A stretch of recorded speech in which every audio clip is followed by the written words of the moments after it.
Hi, everybody. POTU David here. Kind of in a rush to try to get launched on time. And because we got a little bit of I don't want to say an emergency update, but something important's about to happen. And I want to talk about, but first, going to do the disclaimer and all that cool stuff. So let's get that going.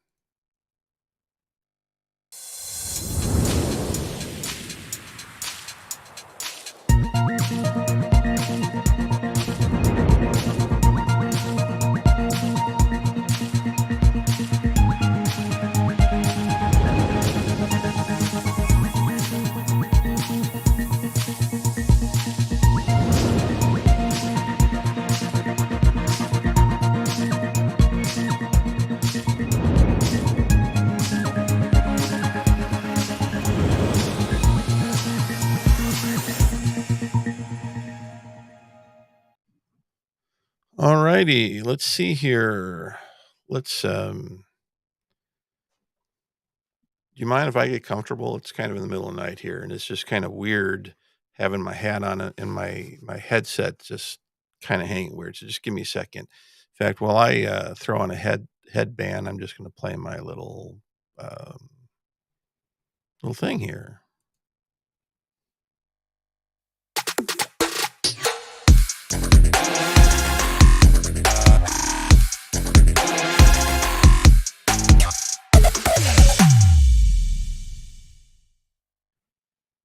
Oh, there we go. I'm much more comfortable this way. So, what is going on is the big question. And let's take a look and I will debrief. So, this is Bitcoin. So we're looking at Ethereum because what's going on with Ethereum and how can you take advantage of it? So let's switch this all over to Ethereum so we're all on the same page. And maybe if we're lucky, we'll see something happen when things switch over. So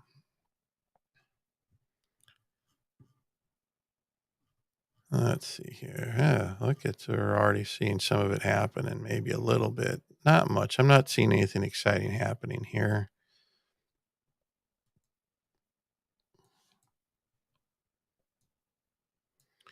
What you're seeing me doing is I'm switching over my trading screens, and I'm not going to. I'll give a quick overview of what the different screens and why I'm looking at all these screens, type of thing. I usually these are really great for training purposes and presentation purposes, but most of what I do right from my cell phone or my tablet. It's kind of fun looking at the screens here. Why are we not? Well, that's the 5 second. So let's get these expanded out so they're a little bit more useful.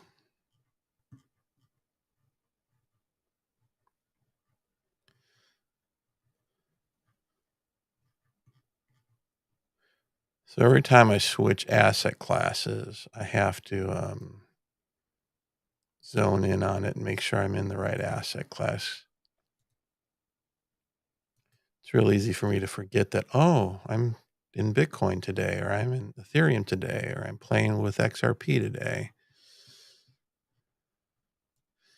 But why did I send out an alert? That should be the question that is on everyone's mind. What's David talking about? What's this Shanghai update thing? Blah, blah, blah, blah. I'm not going to get into the technical details of it. They're basically doing what Ethereum always does. They're going to make things better. But there's some things about this update that are happening within, I don't know, could be happening now, or soon.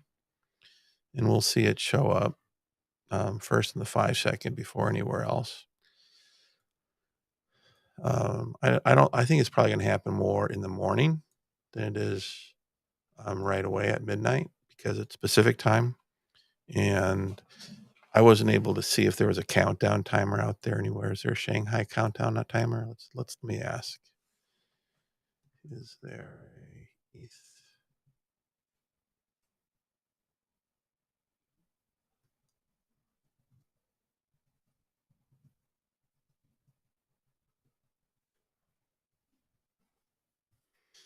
the date for the upgrade is on the mainnet is April 12th. That's now today in Pacific time, but I don't know what time zone.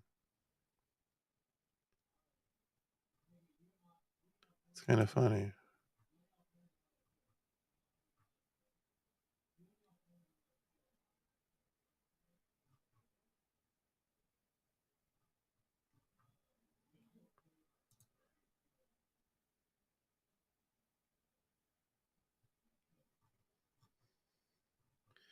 All right, I think I found something.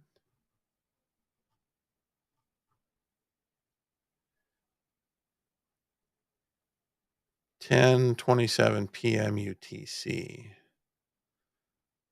Oh, what time is that? I don't have my UTC calculator out. Let's see.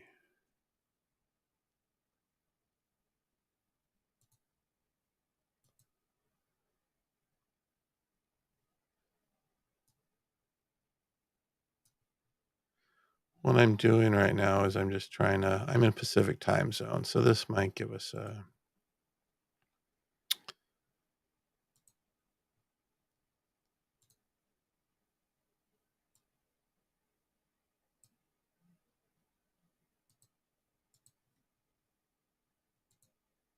all right, so let's see. April 12th, 10:27 UTC. What time is this Pacific?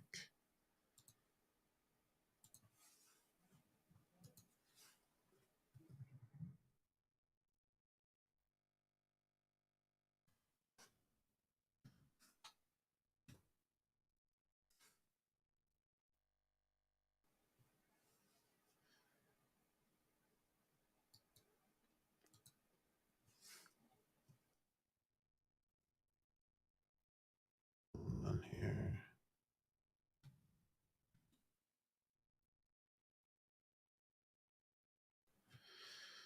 So 7 hours, 10.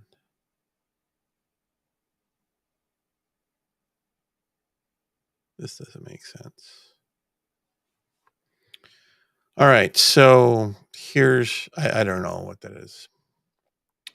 I don't trust the information. So maybe it's already happened or it will be happening.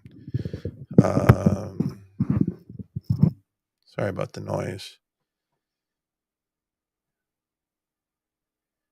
10:27 PTC. I think this is later today, so I think it's around the US Open. I'm guessing. Maybe not. Because I think UTC is 8 hours, or is it 12 hours? It's either 8 or 12 hours, or is it 7 hours? I don't think in time zones, not after a long day at work. Whatever it is, it's coming up, and it's probably gonna, it sounds to me like it's happening probably, let's see, somewhere around 3 a.m. this morning, my guess, Pacific time. And if I'm wrong, I'm wrong. The point is, that's not what's important. So something's going to happen. Now, whether it happens because there's logic or reason, because there's fear, that's an unknown. But let's take a look at what we know is going to be happening. We know that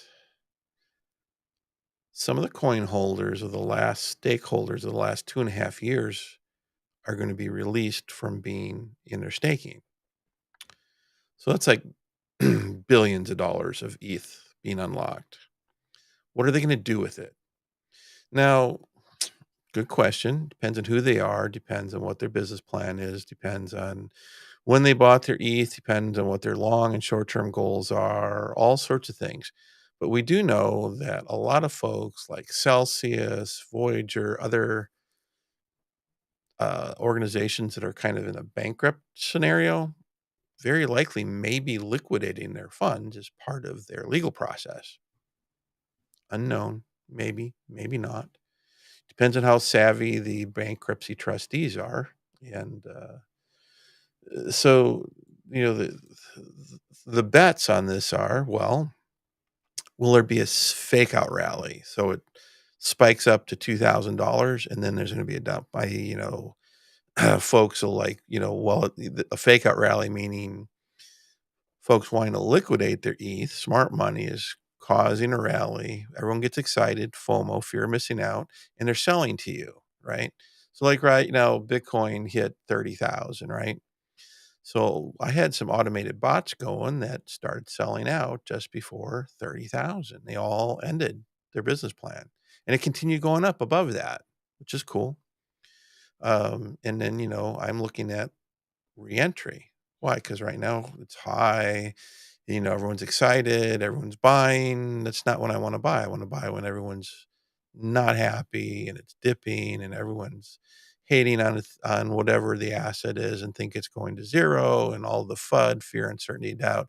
That's when I want to buy. So, when I have this little indicator, look over here, like right now it says we're in Ethereum, it says buy, right? So if it was like really, really hot and climbing, it says strong buy. So usually by the time it reaches somewhere between neutral and strong buy is when smart money is selling to everybody else. And when it's like somewhere between neutral and strong sell is when smart money is buying, usually probably in increments as it goes down. No one knows how low it's going to go. There's different areas of support and stuff, and so depending on how sophisticated you are in your business plan around that, in every trade should be a business plan. You should have how am I going to enter? What am I going to do if things go wrong that I didn't anticipate? What's my fail safe plan? How do I manage this? Let's say there's all these questions, there's all these considerations. For most people, it's like, well, if it doesn't do what I want to, I want to just jump out. It's like, okay, so they factor into their business plan getting out, right? Stop loss makes total sense. I don't like trading that way because there's other things I know how to do. It's just me.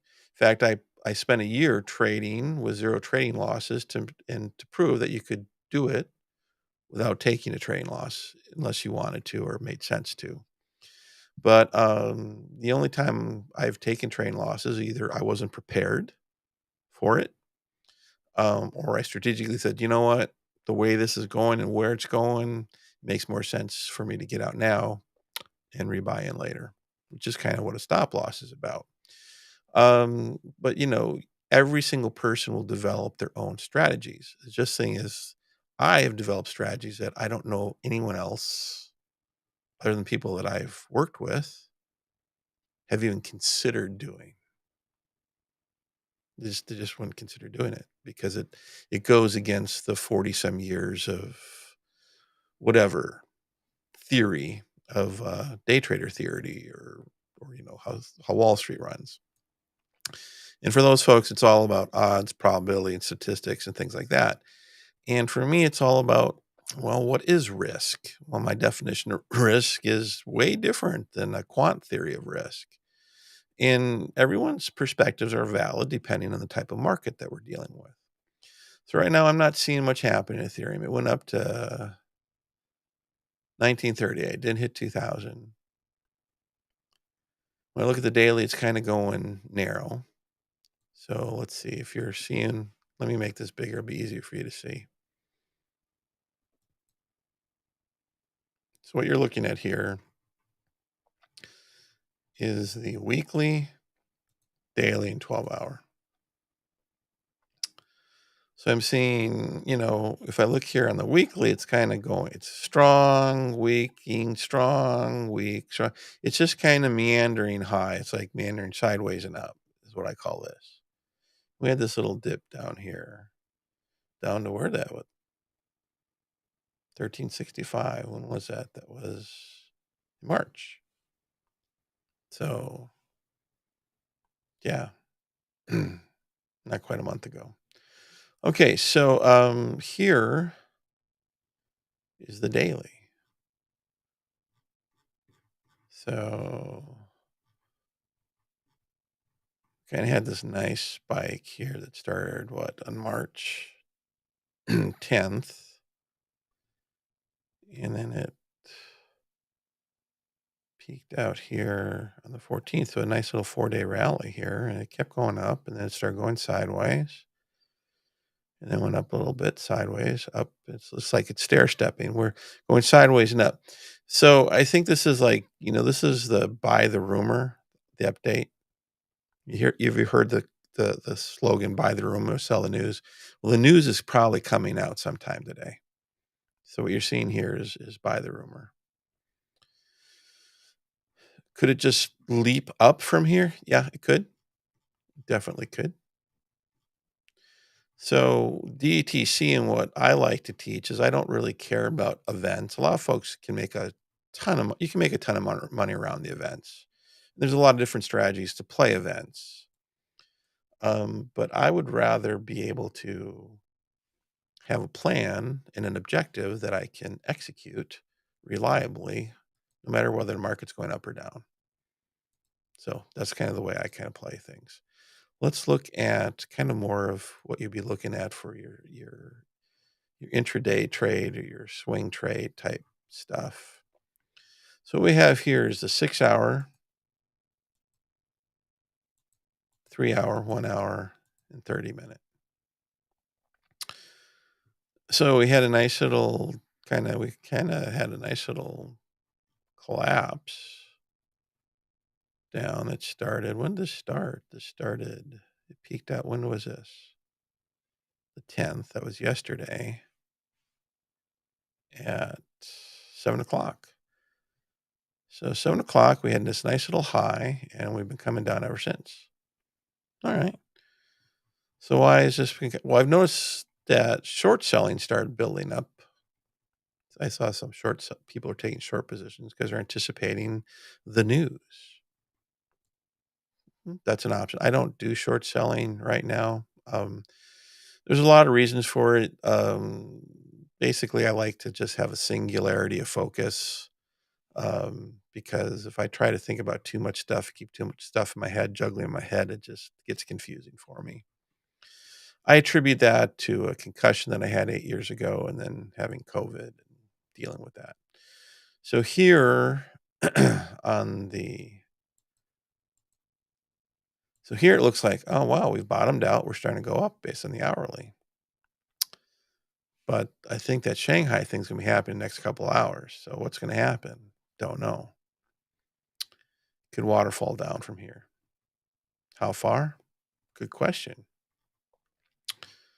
Good question. 3 hour looks like, we've been meandering down. We found some support here at 18, basically 50. We go down, test 1800, which would be about where that is. Yeah, right around here. Makes sense. This looks like normal cycling, except for the fact they're having an event. All right. No, I'm not going to get up at 3 in the morning to watch the event. So why did I call this? Let's leave up this this one. This other stuff is just for if you're doing high leverage trading. We got 5 second, 15 second, 15-minute, 1 minute, 3 minute, 5 minute. So if I'm like doing active trading and I'm wanting to be in and out of a trade within minutes or seconds, this is my setup over here. But I'm not doing that tonight because I'm going to be asleep while this is going on. So here we go. So let's review the information that I received.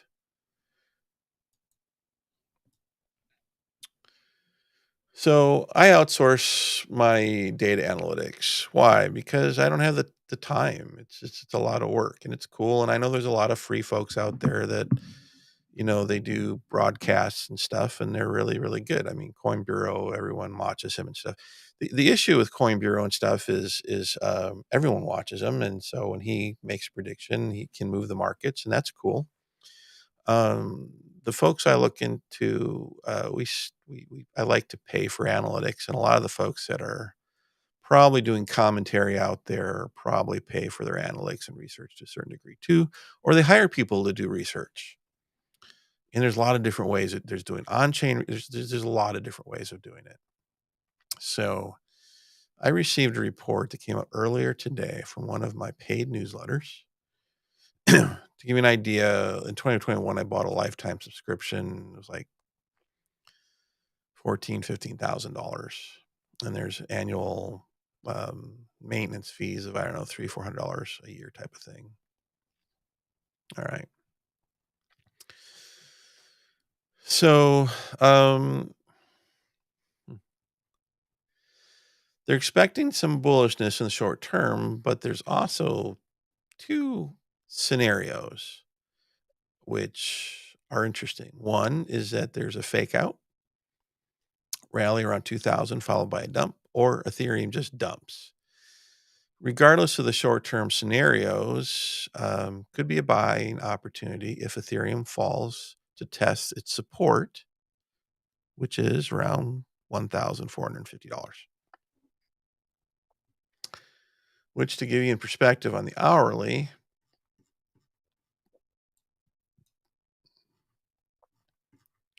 terms of a dip, is, can I put a support line in here? Where's 1450?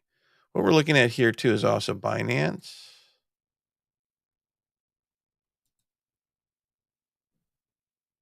All right. It's kind of not the way I want to do that. Can I remove that? It's been a while since I've drawn lines. Is there? I want to do just a horizontal line.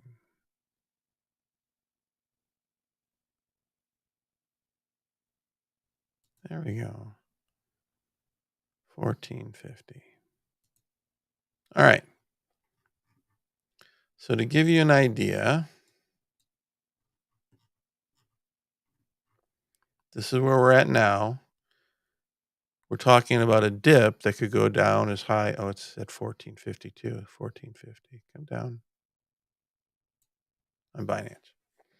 Now, depending on what exchange you're on, you should see if you have them. Like I like to trade on KuCoin because I can get leverage there. Don't tell my government. They already know. It doesn't matter. They're actively trying to kick U.S. citizens off from having access to leverage. It's a violation of our civil rights as citizens, pursuit of happiness kind of thing. It's my money, and I like leverage. I know how to use it very, very effectively. I know how to use it better than most qualified investors, and I can prove that. So these qualified investor regulations to protect me, I don't buy it. I think it's a way of making sure that they want to make sure that I don't become a qualified investor in their world. All right. So there's usually an offset. So I can't dial in through TradingView to the charts where I actively trade. So I need to verify things if I'm doing active trading. But the bottom line is there's usually an offset. So wherever you're trading in the world, wherever in the world you're watching this, make sure you're on the right charts in the right exchange. And because things are becoming volatile, there are disparities between exchanges in different regions of the world. And a lot of folks can exploit that through arbitrage. That's a whole nother concept. And it's cool. It's interesting. And I'll get into it probably when I retire. So what does this mean? Well, this means that if this dumps, it may spike down and test this. If it gets this far, it may go even as far as 1400, right? But somewhere as this goes down, all sorts of bots and things are going to start buying, which slow it down. It all depends on the selling pressure. It depends on how much is dumped into the market and how fast, if people are smart about it or if they're dumb about it. I don't know. It is an unknown. So what can you do about it? Well, this is about bots. So we're on the exchange I am working with right now. It's built into the exchange. It's like the best thing ever. Usually you try to find a bot supplier. It has an API, hopefully in the same country or in the same building as wherever your exchange is being processed due to latency. It all depends on how the frequency and delays and things like that you're dealing with. For what I'm doing, I really don't care that much. But having it built in the exchange makes things simpler. So when, so if I was trading, right, I could set a trap down here, right? Just a limit order to just buy. Simple. Or, depending on my strategy, depending on my skill, right? Depending on what my objectives are, I could incrementally buy on the way down, dollar cost averaging type of thing as it goes down. And then depending on your goals, your objectives, your risk tolerance, the amount of funds you have available, and the strategies that you've created for yourself, you could on the way down, you could have different leverage, which does all sorts of interesting things as you go down. And I'm not going to get into that because that's way beyond the scope of what this is, because this is all about letting you know that a dip could be happening within the next probably 3, 5, 6, 8, 10, 12 hours. Or the market may not do nothing right away and then may think about it for 6 hours to a day and then all of a sudden make some decisions. It all depends on how the hedge fund managers decide to do things, right? If they get spooked, they're going to want to get out hard and fast and buy in, later. So anyway, so that's what that's about. Bot strategy. Well, I set up a bot where my entry was about, what was it, about 1550-ish, right around there. With the bot, I'm not trying to guess the bottom because if it keeps going down, it's fine because my bot is a range. And the range I think I set up was right down to 1350 because they don't really expect it to go much below 1400. I may be wrong, right? I may be wrong. But so if what a bot does is it doesn't go all in, is it like creates a grid and it buys as it goes down. So, but I set a trap where it starts at around 14 or 1543. Yeah. I mean, I could have just started the bot where it is and had it go all the way down and it would just kind of like go negative based on the price value. But, if it were bouncing around on its way down, it would be scalping profits. That's a strategy too.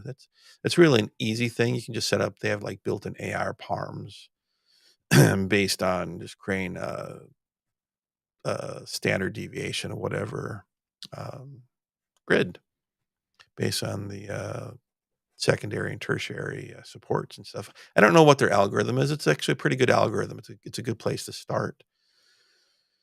So yeah, this is not about giving you advice. I'm just telling you what I've done. I set a trap for this. What if it doesn't go off? Well, if it doesn't go off, then nothing. If it goes off, then it's pretty cool.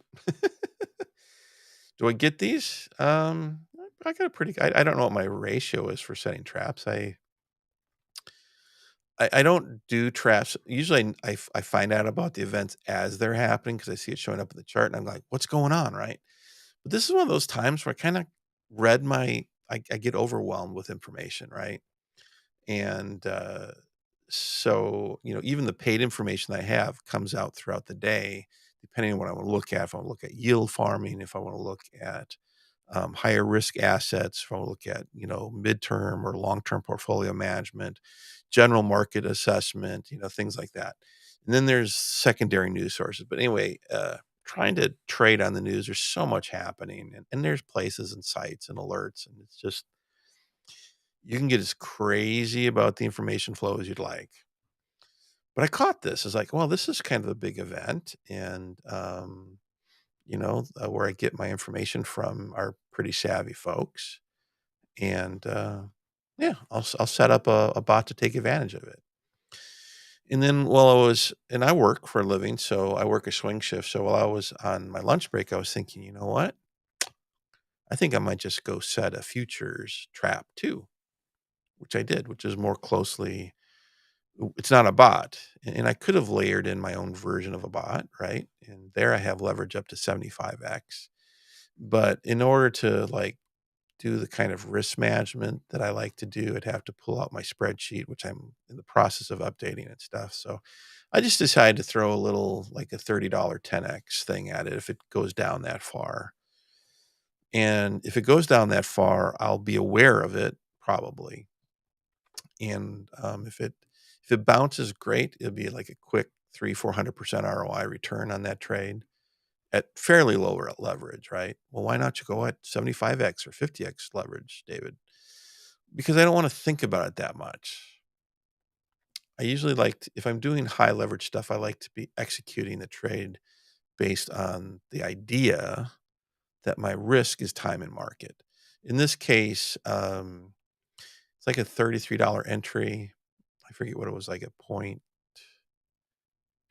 So anyway, it's a trade that if I set it up and I think I have auto margin turned on, if it were to go against me, it would auto margin itself down to like 5x or 2x or 3x. And anyway, plenty of funds. There's no risk of liquidating the account at all. In fact, I could buy out the Ethereum if I wanted to. But it's more about, hey, I see it coming up, set it up before I go to bed at night, and give me something to talk about because this year I've been focusing on bots. So I completed a mission one earlier this year. If you're not sure what a mission one is, it's where I took $250. I was playing with a bot, and I wasn't really playing with it. I was like hammering out a strategy. So I actually started this like 6 months ago, kind of like reacquainting myself. And I noticed that there's a futures option, and I was running the numbers. And I was, doing some of what my concept of risk analysis to come up with a plan. And I created a spreadsheet for my plan. And then I started executing my plan on February 14th. So about 40 days later, I doubled my money to $500, a little bit over $500. And it just kind of worked like clockwork, but I didn't quite, I started getting into the teaching mode because I started broadcasting. And when I was broadcasting, I wanted to show some examples of, you know, how a bot functions, even if you make a mistake, sort of thing. So anyway, it slowed down the process, and it set it back by, I don't know, 10 days and things. But one of the things I do is when I like to prove things first before I teach it. Right? A lot of folks are like teaching a theory, or they're teaching, from a knowledge base, but we're dealing with a market that's constantly changing and adapting. So DTC has all been about creating strategies that are adaptive to the market in real time. So if I were to tell you the strategy that I set up, but what if I see a change in the market? I might go in and change the strategy. So in this case, the bot, I set up the range, I set up the grid. I think I set a take profit at 2,000. So if it were to bounce down to 1543, it would enter. If it went down lower, it would continue buying all the way down to 1350, and it would stop buying. It wouldn't liquidate. It wouldn't liquidate till like 900, right? Like, I doubt it's going to happen there. And if it did, I got plenty of funds to buffer it if I needed to. But and if you don't know what that means, don't worry about it. The thing is, it's a fairly safe play. So what I'd like to see happen is I'd like to see it like bounce down, test 1500, or even test 1400 would be ideal. I mean, the harder and faster it does it, the better. I'd love all those bots to get activated, and then I'd like just crazy buying and FOMO to happen, which would all be bots being activated. And I'd like to see it bounce up and test 2000. And the faster it bounces down and up, you ever notice that happening like on a daily, where you have like this massive doji between the upper and lower Bollinger Bands or beyond it? You see it every once in a while, right?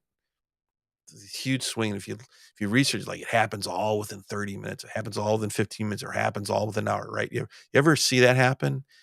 It used to happen all the time. It doesn't happen as much anymore, which is probably a healthy thing, right? But when that happens, you catch that down spike, you're in instant profit. And then if it tests the upper range, you're out. Boom. It's some of the most risk-free, fast, easy, anywhere between, I don't know, 100 to 600% ROI within minutes that you'll ever do is if you catch one of those rides. If you set it up properly. It doesn't happen all the time. You can't make a living off it. I don't think so. But when you see the setups coming along, get a tip. You read it in the news. I got time, got a little bit of lead time. I'm aware of it. Set it up. So I thought just for shits and giggles that I would share what I've been doing for years for fun.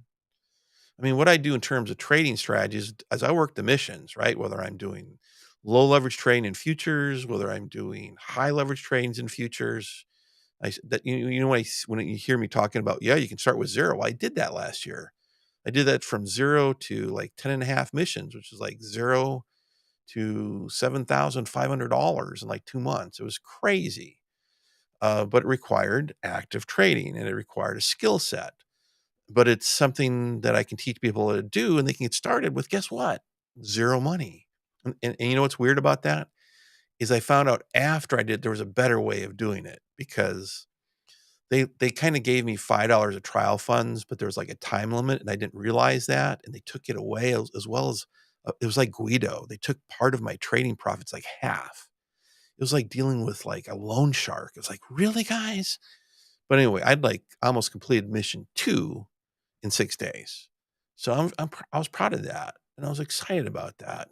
Anyway, I wanna do it with bots, so I did a mission 1 test starting February 14th. I completed mission 1 last month with bots, and I didn't go over, I think, 6x leverage, which is I think most of it was 5x leverage. I think I may have had 1 3x. Most of it was 5 and 6x leverage. Almost all of it was 5x leverage, which is considered moderate leverage for the bots. It's considered for someone that's used to trading at 75x, 100x, and I want to play with 200x leverage, it's really low leverage stuff. But I have a process for when I set these things up, the risk management is part of that process. And bots are really, really cool.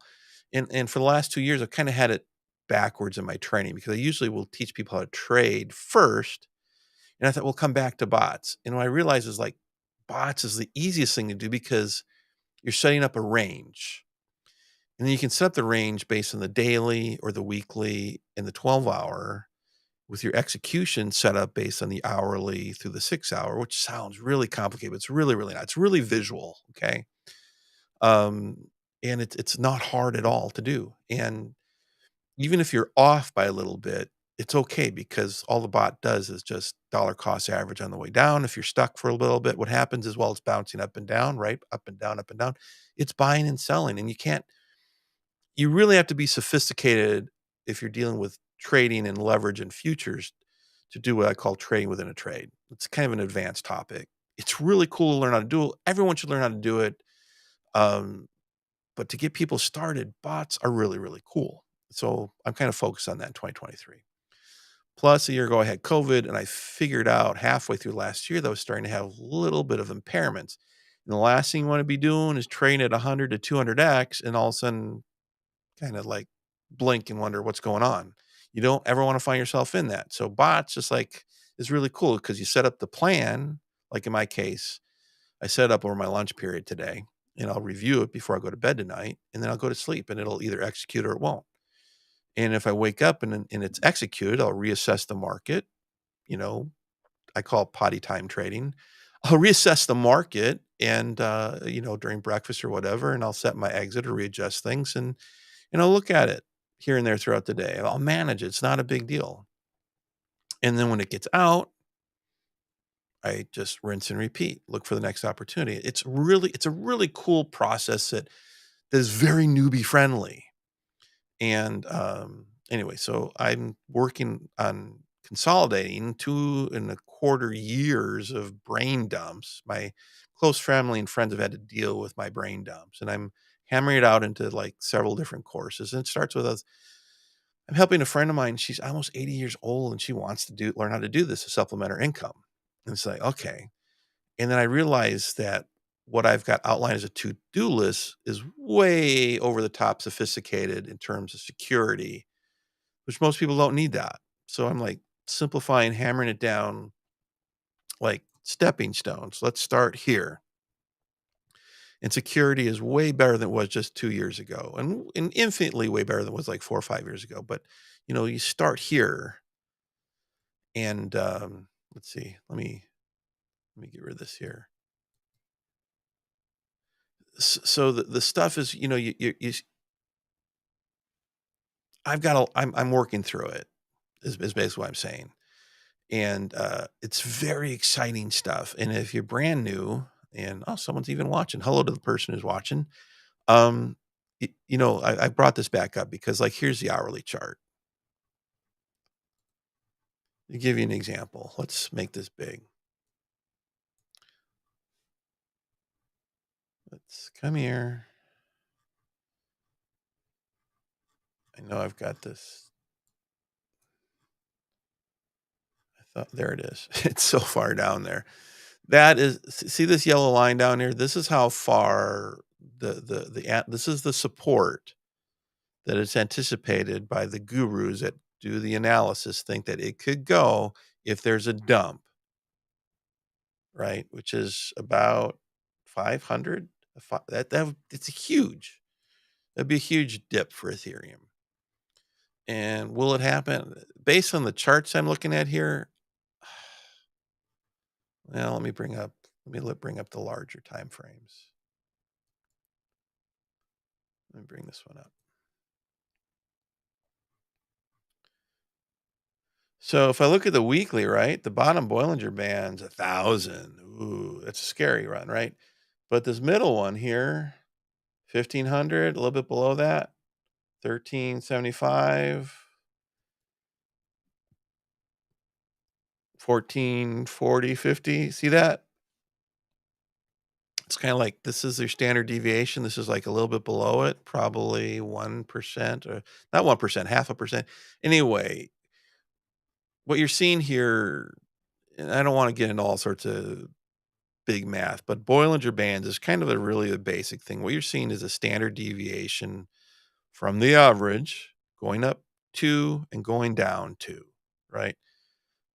What a lot of folks don't know is it's really, if you want to see where 98%, 99% of all movement happens, depending on the time frame, it's within a 3% standard deviation, but everyone looks at 2%, right? And usually the bigger the timeline, it averages out to the 2%. So in the weekly, if we look at this, they're all thinking it could come back down to about here in a worst case scenario. That would be one heck of a dip. That'd be a worse dip than this. Is it impossible? No, it's not impossible. Is it probable? I don't know. So here's the daily. Let's take a look at the daily. So what is this? It's hard to read. 1,700, 1,600. I think there's a higher probability of it coming down to test 1,700 based on the news. But I don't know. The analytics that we get this from is an unknown. But they took a look at a lot of different factors beyond what I'm looking at here. The point is it's expected to come back down to here if there's a waterfall. Will there be a waterfall? We'll probably know in the next 24 hours. The whole point of this is to be aware of it. And if you know how to do it, set up a trap for it. If you're in a trade, you may want to look at your position and any leverage that you have and plan accordingly to survive it or to take advantage of it. But I'm not here to give that level of advice. Everyone has their own trading rules, and your rules that you've created for yourself work in different types of markets, and it's usually the best to not break your rules. You usually get bit whenever you break your rules. So my suggestion is whatever you've learned to do, just look for opportunities within what you've learned. So what am I seeing happening here? I'm I'm thinking we're going to have a dip. I think the analytics is probably right on. Are we going to have that severe dip? I don't know. I don't think it's going to dip that far, but you know what? If I was looking at this logically from my understanding of things, I would look at I would look at a possibility of, well, man, God, it's been a long time since it's done that.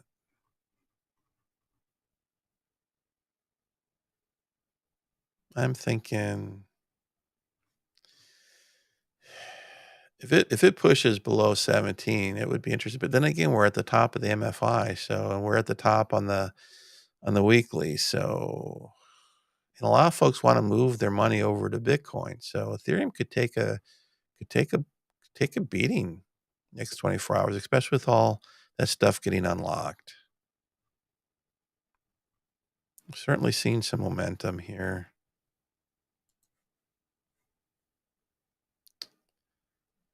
Yeah, I should probably turn the volume on these. We certainly over the last 12 hours, we've had the 6 hour showing on its way down, but how low will it go? No, I see the basis for on the surface, it looks like it's probably not going to, but that doesn't take in consideration a swan type event. So I'm thinking we may have a short, there could be another little mini rally first, which makes sense. And then folks are going to want to take profits and move their money to Bitcoin would be their motivation. Because Bitcoin is really holding strong around 30. Let's take a look at Bitcoin real quick. Yeah, Bitcoin's just all the global stuff. If look at the daily, we have a cross on the daily with momentum going up. That's pretty powerful. That's interesting. Haven't seen charts like that on Bitcoin in a while. Got to start thinking momentum trades moving forward. All right, but this is not about Bitcoin. It's about Ethereum. So that's it. That's what I had to say tonight about the bot stuff and how you might take advantage of what is transpiring. I hope this was interesting, and if not, it's okay. I wanted to just share what I set up for myself, and I think I did a good job of that earlier in the broadcast.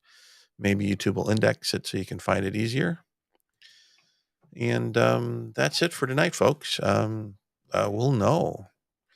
We'll know if our analytics provider nailed it. If it goes down, I notice a lot of short pressure. So if it starts going down, it'll be interesting. Um, I dropped Diana a note suggesting earlier today that she either set deeper traps or be mindful of we might be having some high volatility in the next 24 hours. Now, of course, if it dips really, really deep, there's no guarantee that it's going to recover hard and fast either. Sometimes it may just dip and then go sideways for a while. So that's an unknown. I wish we could, if we could tell with any kind of certainty, it would be great. But that's the nature of this is we don't. We have to devise methodologies that take those things into consideration. All right, I'm going to wrap up here with the DDTC affirmations.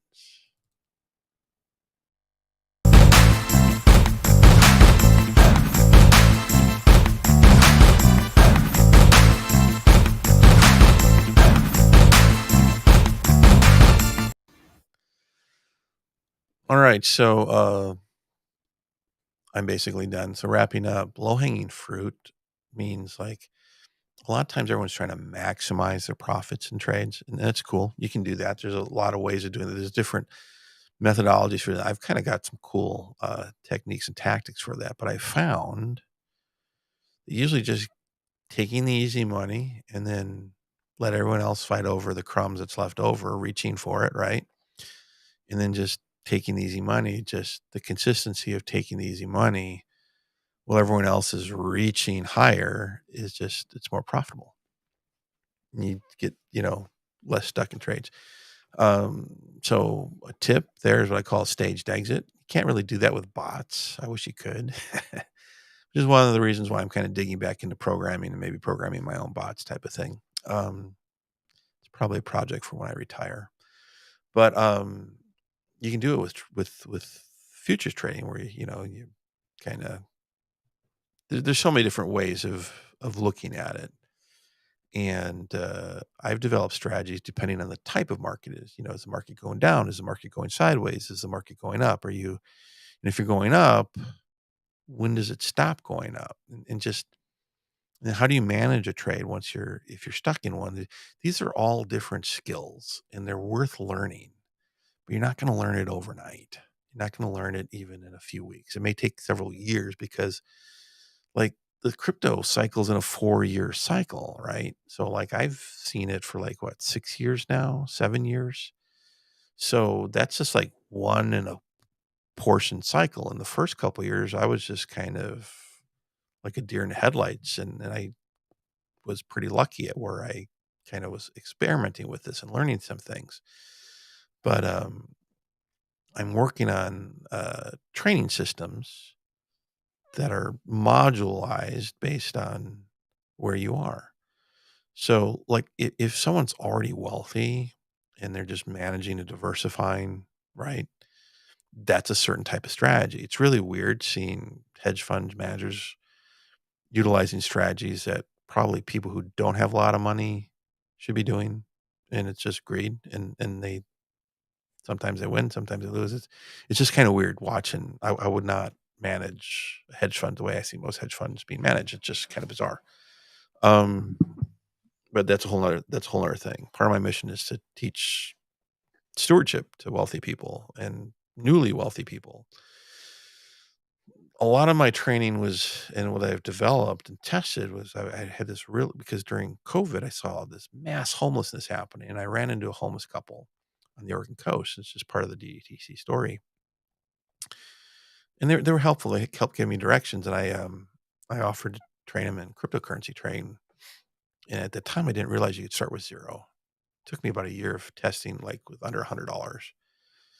But I came up with a process like, well, you have no money. How do you get money to trade? Well, there's a process for that. And well, how could you start with absolutely nothing and your wallet's stolen and you can't pass a KYC?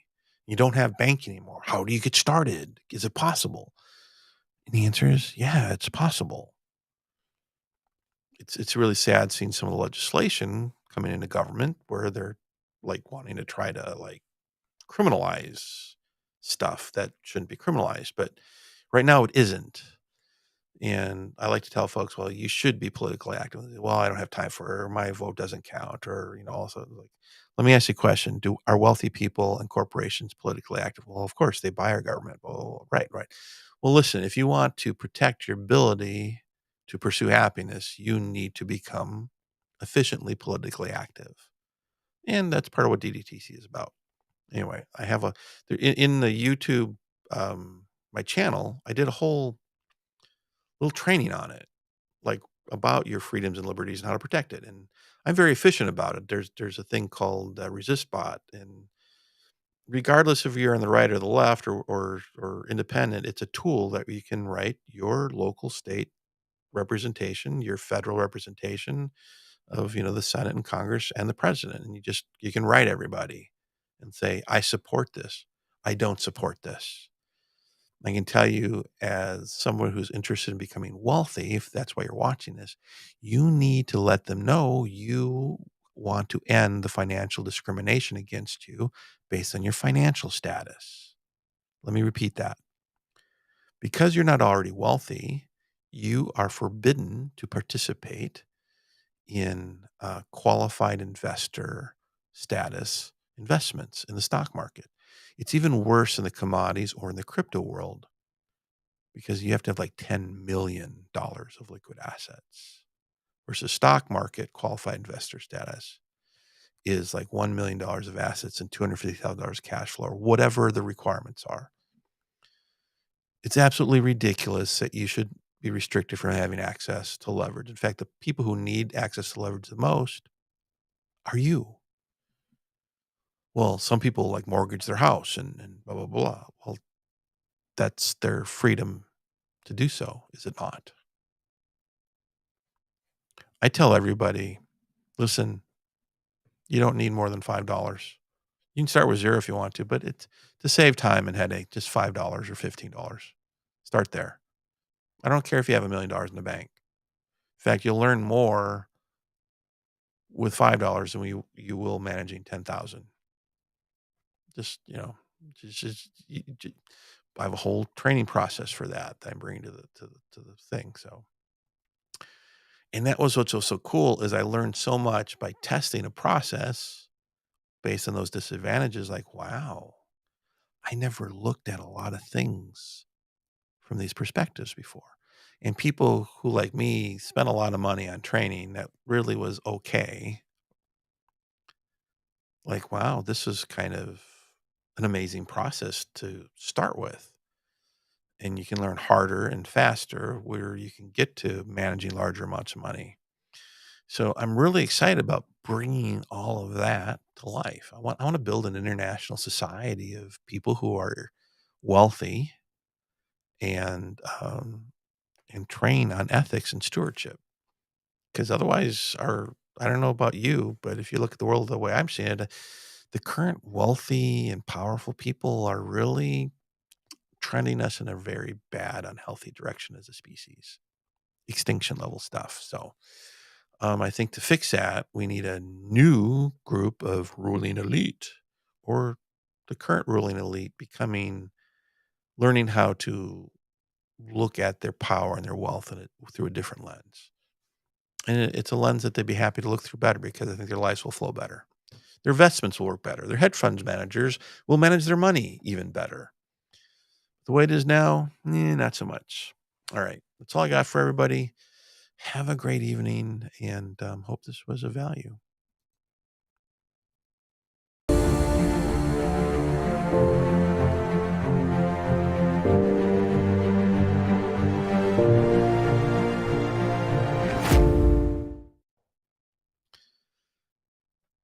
Yeah, I think I've said everything I need to say.